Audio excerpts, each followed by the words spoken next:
আসসালামু আলাইকুম বন্ধুরা। আজকের ভিডিওতে জানতে পারবেন আদম ও হাওয়া আলাইহিসসালামের বিয়ে সম্পর্কে। তো ভিডিওটি শুরু করা যাক।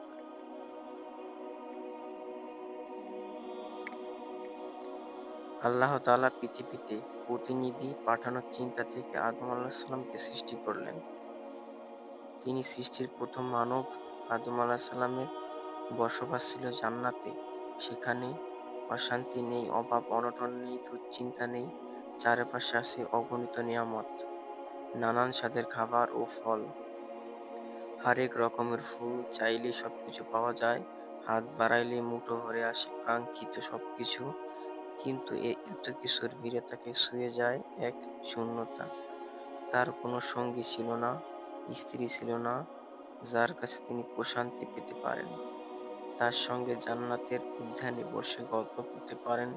নিজেকে বড় একা একা লাগে।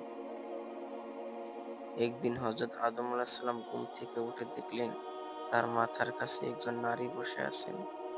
হুবহু তার মতোই দেখতে, সৃষ্টির উপাদান এক। কথাবার্তা বলে জানতে পারলেন এই নারীকে তার একাকিত্ব ঘুচাতে ও প্রশান্তির জন্য সৃষ্টি করা হয়েছে। অতঃপর আল্লাহ তাআলার নির্দেশে তার পরস্পরের স্বামী স্ত্রীতে পরিণত হলো।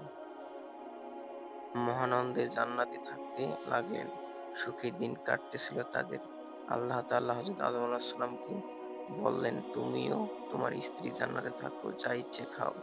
এরপর বিশেষ একটি গাছ দেখিয়ে আল্লাহ তাআলা বললেন, তোমরা এই গাছে যাবে না, অন্যথায় জালিমদের অন্তর্ভুক্ত হবে।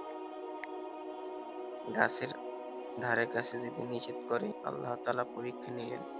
একদিকে ইবলীস তাদের ধোঁকায় ফেলতে নিরন্তর চেষ্টা করলেন। ইবলীস ছিল আদমের প্রতি অখুশি। তার কারণে সে জান্নাত থেকে বিতাড়িত হয়েছে।